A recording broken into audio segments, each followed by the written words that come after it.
for my second match of the Crimson Vow Premier Draft, I'm wondering if I should get rid of the white. I'm thinking of going with this green instead. I keep thinking it's a good idea. Four forests, like I did the 4 plains earlier.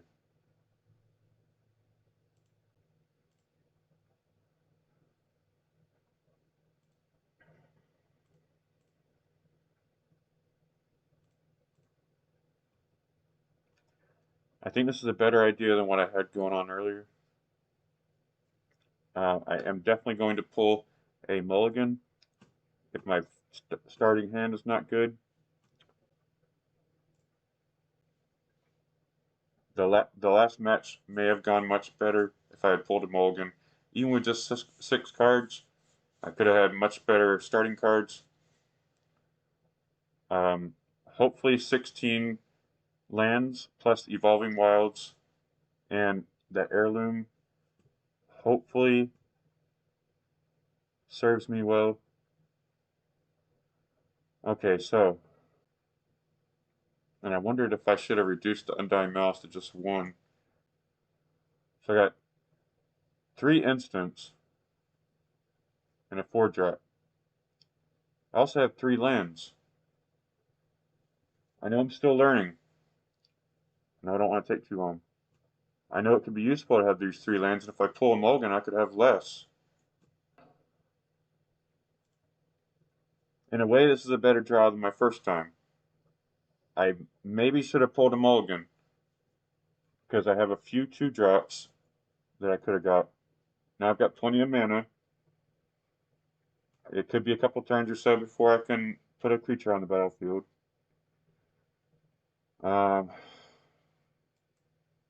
Right now, with the diversity of mana, it wouldn't matter which one I put down yet. Technically, I can now use Syncopate. I'm probably going to want to use Syncopate.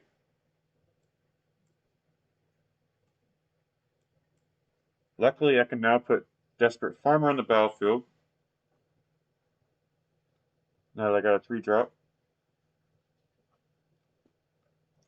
He has lifelink. I do hope that he gets to use it at least once. I would love for him to transform as well. This is already going a little bit better than the first match. Alright,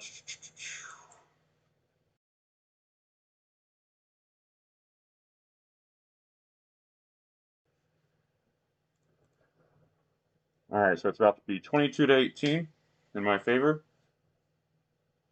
And I've got a Death Touch on the battlefield.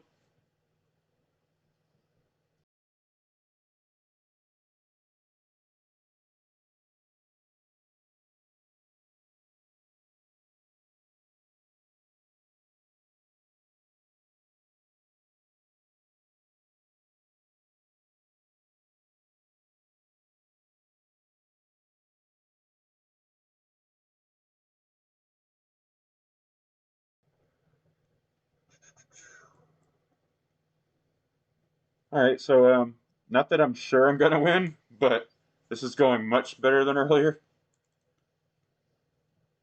And I get to use training for like the second or third time. Nice. Not to say that if you can see it. Cool. There was some stuff I wanted to use. I'll get to use it eventually, even if it's not in the next match. Um, I want to say that if I had kept the white in instead of replacing it with green, maybe I still would have had a closer match or even won. But it may have been a really good idea what I did, even though I kept the mana the same amount. Um,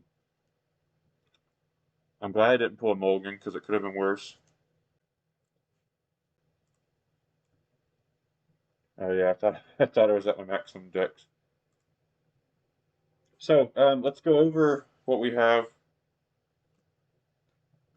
Gift of Fangs.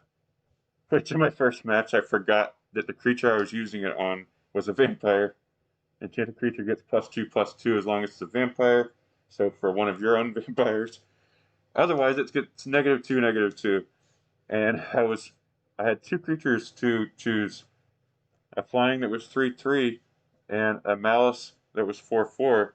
That was a vampire, and I guess I kind of knew earlier on that it was a vampire, and then I forgot when I used Gift of Things on it, and I was pretty much already gonna lose anyway. Uh, Two Undying Malice. I was, I was gonna use that if the opponent had put a creature on the battlefield or had a little bit of competition there. Um, I guess you could argue that I didn't need two of them in a 40 card deck, maybe. Same with Chill of the Grave, but uh, some might argue, a lot of control players out there might argue that that could be better to have two of those than the Undying Malice. So, like Feign of Death, until end of turn, target creature gains. When this creature dies, return to the battlefield tapped under its owner's control with a +1/+1 counter on it. Um, and Chill of the Grave costs one less to cast if you control a zombie, so it'll cost only two. Tap target creature. It doesn't untap during its controller's next untap step, and draw a card. If I had needed to draw a card, which I guess I kind of forgot about the aspect, but well, I guess I wouldn't have been able to use it since that player didn't have a creature on the battlefield, but that could have been useful. Cradle of Safety. Enters the battlefield, enchanted creature gains hexproof until end of turn, and the enchanted creature gets +1/+1. Discard a creature, draw a card for Soft and Tumor. He's a 1/3. Wretched Throng. When he dies, you may search your library for a card named Wretched Throng, reveal it, put it into your hand, and shuffle. I did have the opportunity to get two or maybe even three of these. Vampire's Kiss. Target player loses 2 life and you gain 2 life, create 2 blood tokens. Mulch. This is one of the reasons why I was leaning towards putting green into my deck instead of white. Since I was not focusing on picking white, Mulch, reveal the top 4 cards of your library. Put all land cards revealed this way into your hand and the rest into your graveyard. And I'm sure a lot of people already know about this one. Toxic Scorpion. And I used this, I think, twice when I did the Phantom draft a couple weeks ago. And I remember using it the wrong way when I had 2 different 2-drop creatures. I should have put the other one in first, because I did not already have one on the battlefield. And I put Toxic Scorpion in first. I'm like, oh, wait, you need to have one on the battlefield so that Toxic Scorpion can put Death Touch on another creature until end of turn. And he's a 1/1. Skull Scab. Whenever a creature you control exploits a non-token creature, create a 2/2 black zombie creature token. And Stitch Assistant. When he exploits a creature, scry 1, then draw a card. He's a 3/2. And he's a 3-drop. And a 3-drop black Desperate Farmer. Whenever another creature you control dies, transform Desperate Farmer. He starts as a 2/2 and ends up becoming a 4/3 with lifelink. Oh, wait, well, he starts with lifelink, that's right. And I had already gotten one of these with one of the booster packs from the arena, so now I have 2 of them. And may very well put 2 of them in one of my decks that has black. Retrieve. Return up to 1 target creature card and up to 1 target non-creature permanent card from your graveyard to your hand, and exile Retrieve. What does that mean? Exile Retrieve from the graveyard? So you can't. I don't know. So I guess if that's what it means, it must mean that if you have another retrieve or another spell that can retrieve a sorcery or non-creature card from your library, from your graveyard, then it's like you can't keep using retrieve, basically. Blood Servitor, 3-colorless mana construct, artifact creature. When he enters the battlefield, create a blood token. He's a 2/2. I was kind of iffy about this, since I'm not using vampires. of course, blood tokens, even without the vampires that get an advantage from blood tokens, you can still sacrifice a creature. I mean, you can still sacrifice a card to draw another card if you need to. Um, I did not get any blood tokens in my first match. I was just discarding cards because I wasn't able to cast cards for a bunch of those turns. Honored Heirloom, tap it to add 1 mana of any color. It's a 3-drop artifact, not colorless. 2 colorless mana, exile target card from a graveyard. Diagraph Scavenger, really cool artwork there.